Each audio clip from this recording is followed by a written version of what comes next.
우린 지난주에 하나님이 기뻐하는 금식에 대해 생각해 보았습니다.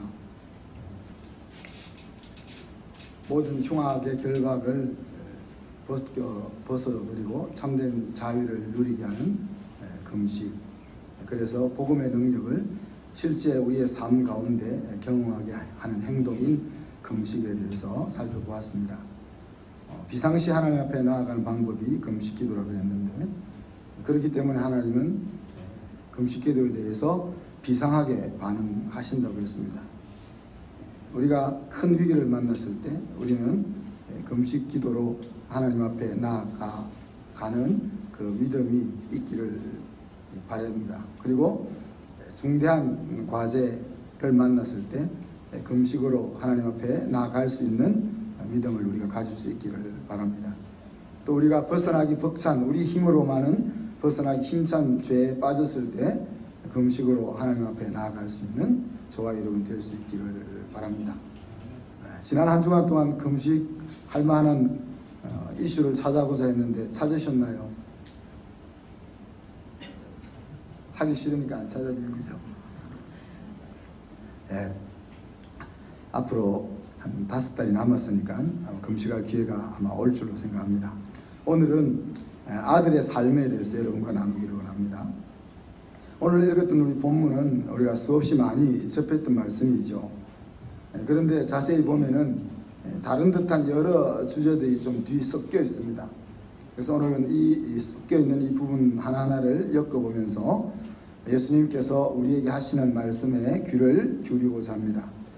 크게 오늘 읽었던 말씀은 4가지 묶음으로 요약될 수가 있습니다. 첫 번째는 보물을 땅에 쌓아두지 말고 하늘에 쌓아두자 하는 것이고, 두 번째 주제는 눈은 몸의 등불이라 하는 것이고, 세 번째는 사람이 하나님과 재물을 겸하여 섬길 수 없다 하는 것이고, 그래서 결론과 같은 네 번째 주제는 그러므로 우리가 염려하지 말아야 한다. 그러면서 대안이기도 하고 염려하지 말아야 될 대안이기도 하고 또 본안이기도 한 하나님의 나라와 그의 의를 추구하라 하는 말씀으로 이어집니다. 첫째, 셋째, 넷째는 우리가 여러 번 다뤄보았던 말씀이고, 두 번째 주제에 대해서 우리가 살펴보고자 합니다. 눈은 몸의 등불이라 그런 표현을 썼죠. 그래서 또 눈은 우리 마음을 담고 있다는 그런 표현도 있습니다. 그리고 이 눈은 우리 사람들이 세상을 바라보는 통로이기도 하죠. 그래서 눈이 성하다 하는 것은 사물이 이렇게 겹쳐서 흐릿하게 보이지 않고 초점이 하나로 모여서 뚜렷하게 보인다 하는 그런 의미입니다. 그래서 눈으로 앞에 펼쳐져 있는 사물을 뚜렷하게 볼 수 있으면 눈으로 세상을 바라보는 이 몸도 밝다는 거죠. 그죠? 우리가 이 눈은 우리 몸 전체를 세상과 접하게 하는 역할을 하니까 눈이 정확하게 본다는 것은 나 자신이 밝음 속에 있다는 것을 의미한다는 거죠. 그렇지만 눈이 나빠서 세상을 바르게 보지 못한다면, 흐릿하게 보게 된다면 당연히 내 몸이 어둡게 되고 말 것이다, 그런 말씀입니다. 그래서 그러면서 예수님이 소적용을 내린 것이 내게 있는 빛이 어두우면 그 어둠이 얼마나 더하겠느냐, 그런 표현을 썼습니다. 눈 이야기를 하다가 또 몸의 빛을 이야기하다가 또 내게 있는 빛이 어두우면 이렇게 이제 발전해 나가시는데, 이것을 다르게 이야기하면 내 마음의 빛이라면 내 마음의 빛이 아니라 어둠이라면은 그 어둠이 얼마나 심하겠냐 하는 그런 의미라는 거예요. 이것은 우리의 마음에 빛 대신 그리스도가 없다면은 내 마음의 중심에 빛 대신에 어두움이 자리를 하고 있는 것이고, 그렇게 되면은 우리의 몸은 영원한 것을 볼 수가 없다 하는 이야기입니다. 그래서 다시 흩어져 있는 네 주제를 엮어봅시다. 보물을 땅에 쌓아두지 말고 하늘에 쌓아두라 하셨는데, 어떨 때 우리가 보물을 땅에 쌓아두게 되고 어떨 때 하늘에 쌓아두게 됩니까? 영원한 것을 보지 못하고 이 세상밖에 생각하지 못할 때 자연스럽게 나오는 행동은 땅에 보물을 쌓는 것입니다. 우리가 특별히 땅에 보물을 쌓고 싶어서 땅에 보물을 쌓는 것도 아니고, 내가 특별한 의도를 가지고 하늘의 보물을 쌓아야 되겠다고 해서 하늘의 보물을 쌓는 것도 아니다는 거예요. 내가 내 이 영적인 눈이, 내 몸이 어떤 것을 바라보느냐 하는 것에 따라서 보물을 어디에 두느냐가 정해진다는 이야기예요. 내 눈이 세상의 것밖에 바라보지 못하면은 그 사람은 어쩔 수 없이 세상의 것을 쌓아갈 수밖에 없는 것이고, 그죠? 연홍하는 것을 보게 된다면은 벌써 본다는 것이 그것을 위해서 뭔가를 쌓는 행동으로 이어지게 된다는 의미입니다. 또 두 번째는 눈은 몸의 등불이라 그랬죠. 내 마음 중심에 그리스도가 없다면이란 뜻인데, 우리가 두 가지 경우를 생각해 볼 수 있습니다. 첫째는 하나님의 생명이 없어서 그리스도가 내 마음에 없는 경우가 있고, 둘째는 하나님의 생명이 있음에도 불구하고 예수님과 의논하며 살지 않음으로 인해서 내 마음의 중심에 내가 앉아있기 때문에 예수님이 내 마음의 빛으로 존재하지 못하는 경우를 생각해 보게 됩니다. 이러나 저러나 내 마음 중심에 예수 그리스도가 앉아 계시지 않는다면 우리는 영원한 것을 볼 수가 없다는 것입니다. 영원한 것을 볼 수 없으면 따라서 나오는 행동은 어떤 것인지 정해져 있는 것이죠. 자, 세 번째는 사람이 재물과 하나님을 함께 섬길 수 없다고 그랬는데, 영원한 것을 보는 사람은 하나님을 주인으로 생각하며 살 것이고, 영원한 것을 보지 못하는 사람은 재물을 주인으로 생각하며 살 것이라는 거죠. 또 영원한 것을 희미하게 보는 사람도 있겠죠, 그죠? 영원한 것을 희미하게 보는 사람은 이 하나님과 재물 사이에 끼어서 살아가는 형국을 만들게 될 것입니다. 자, 그러므로 결론적으로 염려하지 말라는 말씀으로 이어져 갑니다. 영원한 것을 보는 사람은 하나님을 아버지로 모신 아들이기 때문에 장래 일에 대해서 불안해할 이유가 없다는 이야기입니다. 그래서 목숨을 위해서 무엇을 먹을까 염려할 필요가 없고, 무엇을 입을까 그런 것에 대해서 신경 쓰지 않을 수가 있다. 왜? 하나님이 내 미래와 내 인생과 오늘의 삶을 철저하고도 완전하게 또 풍성하게 책임지신다는 것을 알기 때문에. 그러므로 그렇게 되면은 불안과 염려가 사라지는 그 자리에 무엇이 올 수 있다는 이야기입니까? 아들 본연의 삶인 아버지의 왕권이 실효하는 그런 나라를 생각하고 추구하게 되어 있다는 이야기입니다. 결국 오늘 말씀의 제목처럼 하나님의 나라를 생각하고 추구하는 삶을 통해서 나 자신이 하나님의 나라를 유업으로 물려받을 아들인지 아닌지가 나타난다는 겁니다. 그것이 바로 하늘의 보물을 저축하는 인생이라 하는 이야기입니다. 예수님이 내 마음의 중심에 함께 계시게 하는 것이 아들의 삶을 사는 데 있어서의 본질이라는 이야기입니다. 예수님이 주시는 시각을 통하지 않고서는 세상을 또렷하게 바라볼 수가 없다는 이야기입니다. 지속적이고 반복적으로 우리는 또한 예수님의 빛을 받아야만 합니다. 세상 가치는 카멜레온처럼 여러 모양으로 변신하면서 우리의 이 초점을 흐리게 하기 때문입니다. 그리고 또 내 본성은 살아서 또 내 옛사람은 살아나서 우리의 눈을 자꾸 흐리게 만들기 때문입니다. 그래서 우리는 한 번만 예수 그리스도와 내 마음의 빛을 비추는 것으로 끝나는 것이 아니라 지속적이고 반복적으로 예수님이 내 마음 중심에서 빛으로 오셔야 된다는 이야기입니다. 그래서 바울 사도는 에베소 성도들에게 뭐라고 말했습니까?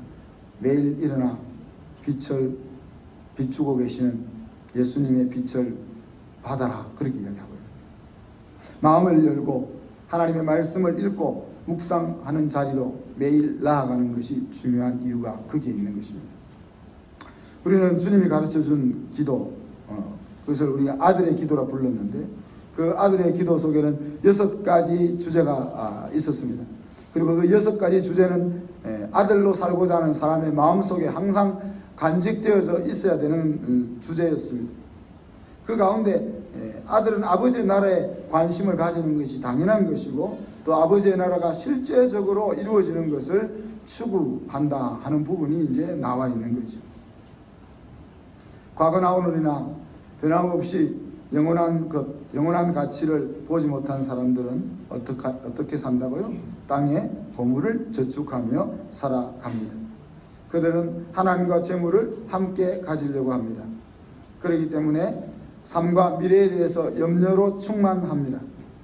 그러한 결과 인생을 구차하게 살아가기도 하고 또 가진 것이 있음에도 불구하고 가난하게 살아가고 그리고 만족과 평강이 없는 인생을 살아간다는 이야기입니다. 그러나 우리는 예수님을 마음 중심에 둠으로 인해서 영원한 것을 볼 수가 있습니다. 그리고 우리가 힘을 가지고 있든 없든 능력이 있든 없든 재주가 있든 없든 우리가 예수님을 마음의 중심에 둠으로 인해서 하나님께서 자녀의 삶을 살 수 있는 길을 우리에게 열어주셨습니다. 또한 우리가 예수님을 마음 중심에 두어서 영적인 눈을 뜨게 되면은 하나님께서 자녀의 삶을 완전하게 책임지신다 하는 사실이 보인다는 이야기죠. 하나님이 자기 자녀를 위해 준비하고 계신 나라가 보인다는 이야기입니다. 그래서 결국은 하나님이 왕인 세상을 마음에 담고 추구하게 될 것입니다. 사랑하는 성도 여러분, 저와 여러분은 마음속에 명심했으면 좋겠습니다. 하나님께서는 오늘도 하나님 나라를 추구하는 아들의 삶을 완전하게 책임지시고 또 그러한 삶에 대하여 기뻐하신다는 사실을 말입니다. 그래서 날마다 우리가 킹덤 체인지를 생각해 보면 좋겠습니다. 하나님이 왕이 된다면 어떤 일이 일어날까?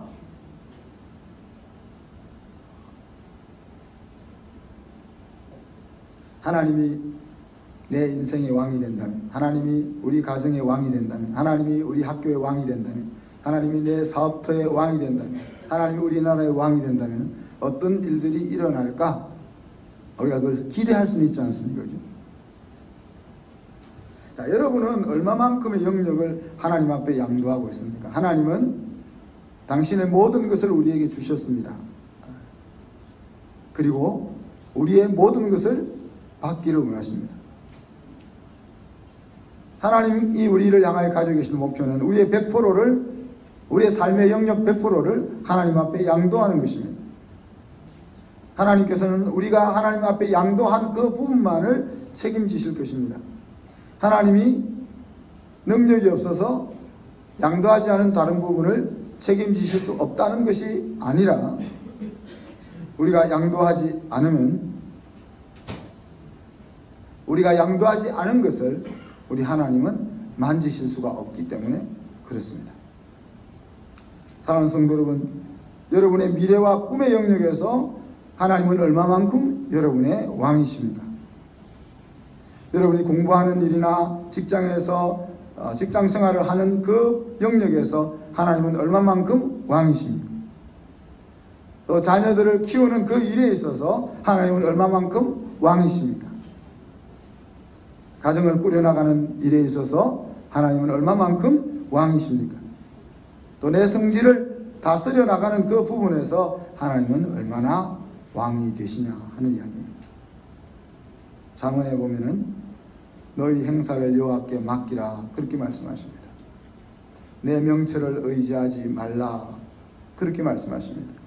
너는 범사에 그를 인정하라 이야기하십니다. 요약하면 내가 너보다 똑똑하니까 너는 내 일을 나에게 맡겨. 너가 똑똑하다고 생각하지 말고 나에게 너의 인생을 맡겨라. 그런 말씀이죠. 왜 우리는 하나님보다 우리 자신을 더 똑똑하다고 생각할까요? 설사 내가 하나님보다 똑똑하다고 생각하지는 않지만 그렇다면 왜 하나님보다 더 똑똑한 것처럼 행동하고 있을까요?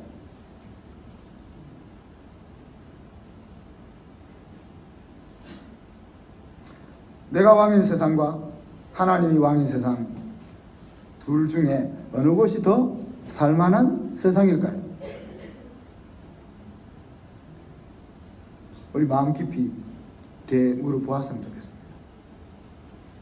아들의 첫 번째 관심은 아버지의 나라, 그 아버지의 나라가 정말 어떻게 이루어질 것인가, 그리고 그 아버지의 나라가 어떻게 확장되어 나갈 것인가 하는 것입니다. 오늘 말씀을 마치면서 숙제를 드립니다. 한 주간 동안 저와 여러분의 인생 가운데 하나님께 온전하게 왕권을 양도할 영역 하나만 찾아보십시오. 다 양도하자 그러면 못할 것 같으니까. 하나님은 내 삶의 전 영역을 책임져 주기를 원하십니다. 내 인생 전체를 복되게 이끌고 가기를 원하십니다. 그러나 우리의 현실이 내가 똑똑하게 여겨지는 걸 어떻게 하겠습니까? 그죠?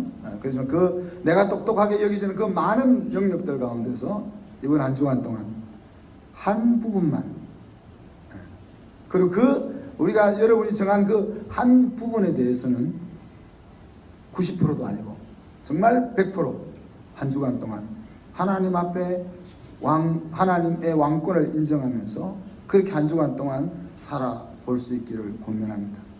그리고 나서 우리가 다음 주 이 자리에 만났을 때는 내가 왕이 되어서 살았을 때와 하나님이 왕이 되어서 살았을 때 어떻게 다른지 하는 것들을 나눌 수 있었으면 좋겠습니다. 그래서 말씀 생각하면서 같이 한번 기도합니다. 하나님, 이번 한 주간 동안 내 삶의 한 영역을 하나님 앞에 100% 양도하기로 결정합니다. 하나님, 내가 그렇게 할 수 있도록 성령으로 나를 도와주시고, 이러한 행동을 통해서 하나님의 왕권이 먼저 내 삶 속에 이루어지게 하시고 내 삶의 모든 영역에서 하나님의 왕되심이 나타나서 풍성한 인생을 살게 해 주시옵소서. 같이 한번 기도합니다.